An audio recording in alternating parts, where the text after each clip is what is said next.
What's the story, Morning Glory? What's the word, Hummingbird? Thank you so much for clicking on my channel and for joining me for this review of Unexpected Season 5, Episode 10, Kicked Out.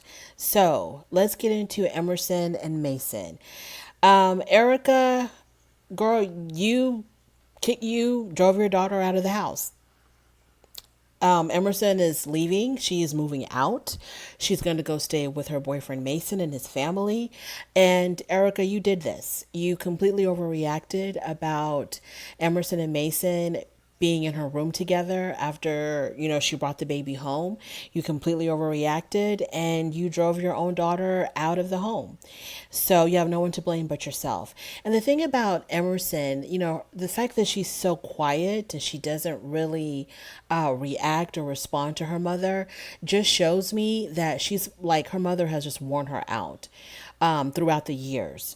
Her mother has completely worn her out, and Emerson has learned the only way to deal with Erica when she gets into her tirades is to just be quiet. Because if you try to reason with her, if you try to talk to her, it just goes absolutely haywire. So it makes me sad that Emerson feels like she has to be silenced and that she can't really speak for herself with her mother because her mom probably doesn't really care for anything that Emerson has to say if it's against what she herself, Erica, wants. So,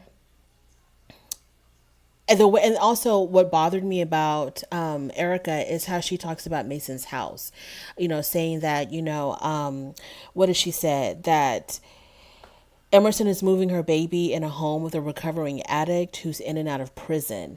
You don't have to reiterate that in every single episode, every chance you get, Erica. The woman is suffering from addiction. Okay, she's suffering from addiction. That is a medical disease. I don't think relishes in the fact that she's addicted to whatever substance she's addicted to. It doesn't make her happy that she has this addiction to this substance, whatever it is. So you're shaming her for having a medical condition.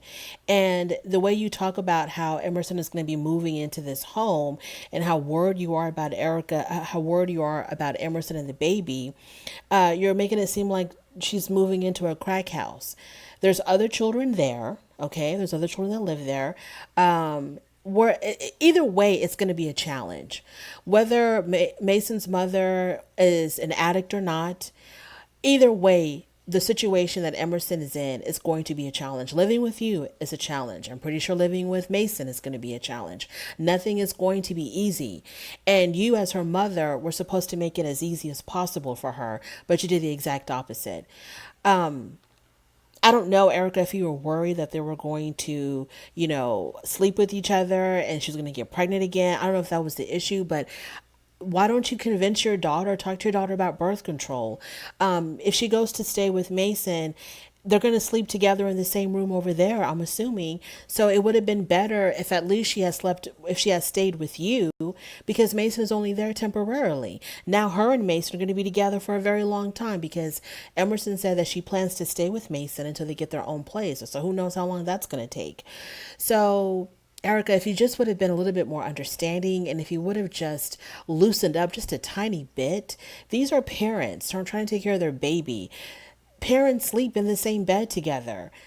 Like, Erica, you're a hot mess. And every time that I see you, I'm more and more irritated with you. And there's no hope that I can ever be on the same page with you, Erica. There's absolutely no hope at all. I don't like you. I don't like your ways of how you dealt with Emerson. It makes me really, really sad that you gave your daughter practically no choice but to move out of her own home because you are crazy. Moving on to Lily and Lawrence. Not much going on here. Lily is very frustrated, very exhausted that she is a stay-at-home mother. She didn't realize how hard it could be. Lawrence is not much help, but she still wants to get married. And her mother was like, well, don't you kind of want to think about that, about the whole marriage thing? Now, they're not going to have an actual, like, full-blown wedding ceremony because they don't have the money for that. They're going to wait to do that later, but they want to go to the courthouse and they do want to be officially married. And her mom was like, well, don't you want to, think about that? Think about what? They already have a kid together, Mom. They have a child together. So they're already connected with that. That child is going to connect them much more than any marriage, because you can always get a divorce, but you are forever parents to this child. You will forever connected to one another through this child. So I don't understand. Look, maybe I'm wrong. Maybe somebody can school me on this, because I've never, ever understood why some people want to think twice about getting married, but then they don't think twice about having a baby with someone. When the baby, I feel like, connects you more to that person than any marriage could, because you can never not be parents together to this child. Y'all are genetically linked forever and ever and ever and ever. And if things don't work out in a marriage, you can always get a divorce or separate. So when her mom was like, well, don't you want to think about it? And I'm like, Lawrence is already in her life forever. What difference? And they're already living together. So what difference does it make if they get married? I didn't understand that. So we'll see how that works out. Moving on to Jenna and Aiden. So Jenna's dad wants to not reconcile, but he wants to make amends with Jenna's mom, because those two are like oil and water. Anytime that they are within the same vicinity, they start arguing, and it gets really ugly really fast. So her dad tells her, I'm thinking about calling up your mom and just making amends and just trying to make it right with her. And Jenna has like this much hope that that's going to work.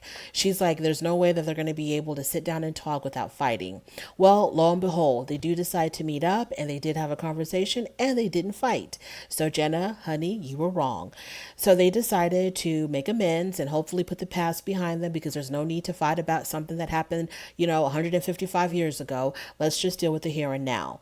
So I was surprised that they're both in agreement with that. They're both on the same page with that. And they actually had a confessional together on the same couch. And they didn't kill each other. And they were kind of even like laughing about it. And I know that it has to be like such a relief for both of them to just let go of the anger.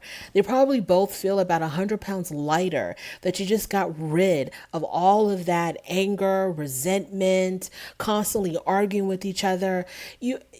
I know physically you have to feel much, much better.